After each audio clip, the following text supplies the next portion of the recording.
नमस्कार दोस्तों, स्वागत है आपका इस नई वीडियो में। दोस्तों कल जो मेरी एंट्रीज थी जो कि BTST में लेकर गया था वो मैंने सुबह ही काट दी थी। छोटा मोटा लॉस था उसमें, तो लॉस में ही मैंने उसे एग्जिट कर दिया और उसके बाद मैंने सोचा कि जितना मेरा लॉस हुआ है ये तो कवर हो ही जाएगा क्योंकि ज़्यादा लॉस नहीं था। तो उसके बाद मैं एक नई एंट्री की तरफ हो गया कि आज कोई नई एंट्री डालते हैं और अच्छा खासा पैसा कमाते हैं, लॉस कवर करते हैं। तो उसके बाद मुझे ये एंट्री मिली OFSS में।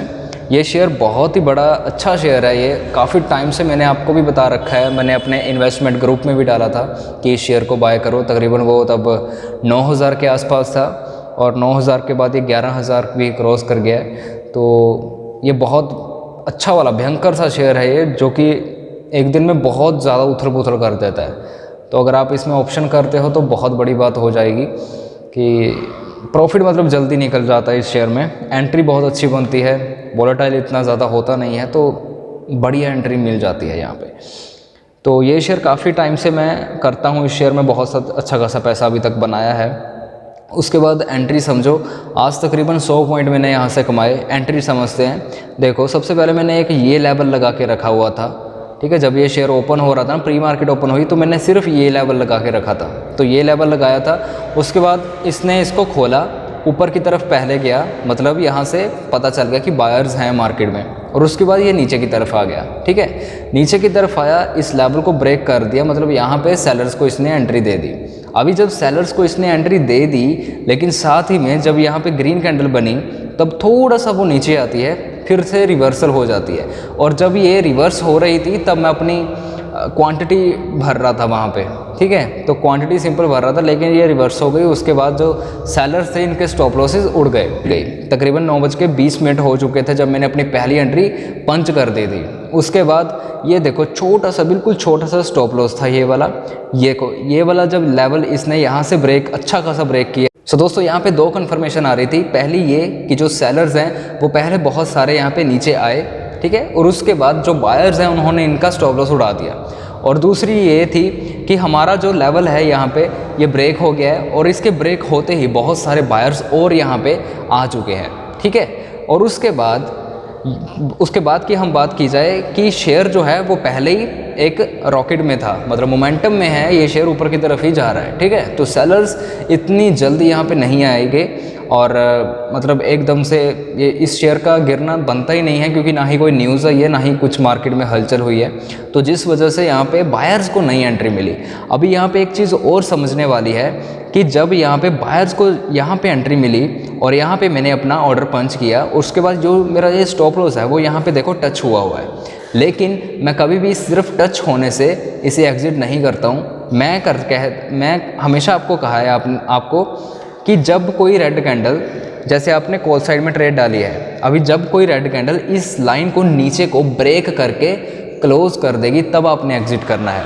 लेकिन यहाँ पे हुआ नहीं। अक्सर यही होता है कि मार्केट में सिर्फ ऑपरेटर्स को पता होता है कि इनके स्टॉप लॉसेस है कहाँ पे, ठीक है। अब यहाँ पे ये लेवल पे मेरा एक लेवल लगा हुआ है, मतलब इस वाले लेवल पे ये जो लेवल हमारा लगा हुआ है, तो ऑपरेटर्स को पता है कि इनका स्टॉप लॉस ये है। चलो जी, कैंडल को नीचे लाए, उड़ा दिया उनको सभी को। लेकिन मेरी साइकोलॉजी तो यही है कि मैं एग्जिट नहीं करता। मैं तब एग्जिट करूंगा जब ये रेड कैंडल जो है वो नीचे को क्रॉस करके इस लाइन को क्लोज कर देगी। लेकिन ऐसा हुआ नहीं, और उसके बाद मुझे ये पहला टारगेट मेरा लगा। उसके बाद मेरा स्टॉप लॉस, फिर मैंने इसी को बना लिया, अपना स्टॉप लॉस ऊपर कर दिया। उसके बाद ये अपना तीसरा टारगेट भी यहाँ पे हिट हो गया। अभी यहाँ पे जब मेरा तीसरा टारगेट भी जब हिट हुआ, और उसके बाद जब ये कैंडल जो सबसे ऊपर की कैंडल है जब इसने क्लोजिंग कर दी, तब यहाँ पे मैंने एग्जिट कर दिया। पता क्यों?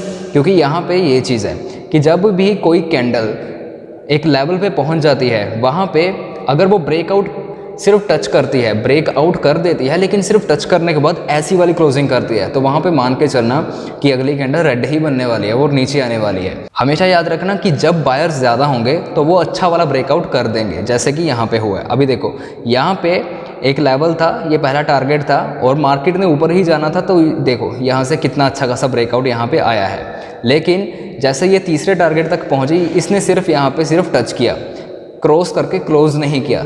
तभी मैं कहता हूँ कि हमेशा क्लोजिंग के ऊपर ही अपने वेट किया करो। कई बार क्या होता है कि लास्ट के 5 सेकंड में गेम पलट जाती है, कैंडल ऐसी होते हुए ऐसे हो जाती है एकदम से।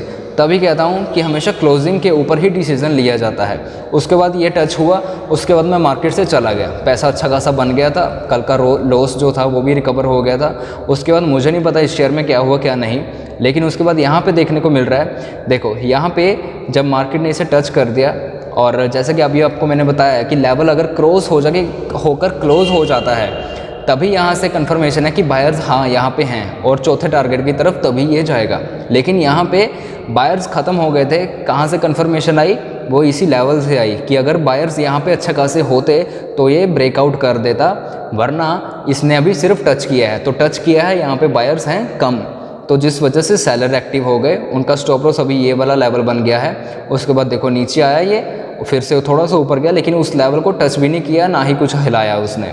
उसके बाद सिंपल नीचे आना इसने चालू कर दिया और पुट वालों को भी बहुत अच्छा खासा यहाँ पे प्रॉफिट दिया। लेकिन अगर मैं इसमें बैठा होता, पुट साइड में ट्रेड ले ली होती मैंने आज, अगर मैं फुल डे ट्रेड करता तो मोटा पैसा मैं बना कर रहता, इतनी मेरी गारंटी है, क्योंकि अपना सेटअप ही बहुत ज़्यादा अच्छा और कमाल का है। सो दोस्तों ये हुआ आज मेरे साथ। बाद की अगर बात करें तो बैंक निफ्टी का हाल भी आप देख लो। आपको बैंक निफ्टी की ट्रेड दिखा देता हूँ। वैसे मैंने की नहीं है, लेकिन मैं इस पर नज़र ज़रूर रख रहा था कि मार्केट में आज बहुत गिरावट आई है। सामने देखो कैसे ऐसे लगता है जैसे सीढ़ियाँ नीचे उतर रहे हैं। तो देखो यहाँ से कैसे ब्रेकआउट होते हुए हमें दिखाई पड़ रहे हैं। तो देखो आज का जो टाइमिंग है ये 9 तारीख हो गई और ये रही आज की तारीख। यहाँ पे आप देख सकते हो ये वाला जो मेन लेवल है, देखो ये वाला दोस्तों, ये वाला एक मेन लेवल है। इस लेवल के ब्रेक होते ही एंट्री लेनी थी। अभी देखो जब ही ये ब्रेक हुआ उसके बाद मार्केट धड़ाधड़ नीचे, वैसे तो ऊपर से भी नीचे आ ही रही थी क्योंकि ये भी एक लेवल है। देखो ये वाला, जैसे ये ब्रेक हुआ मार्केट नीचे। तो लेवल्स सबसे ज़्यादा इम्पॉर्टेंट हैं और कुछ नहीं। बाकी इंट्राडे करने इंट्राडे करो, लेकिन लेवल्स अच्छे से मार्क करके रखो अपने, तभी आप यहाँ से पैसा कमा पाओगे, वरना नहीं। तो दोस्तों मार्केट करनी बहुत इजी है, डिफ़िकल्ट कुछ नहीं है, बस माइंड सेट करना है और कुछ नहीं। बाकी मिलते हैं दोस्तों कल की वीडियो में। बाकी शेयर्स बहुत सारे अभी मैं डालने वाला हूँ अपने यूट्यूब पे, तो नज़र रखना।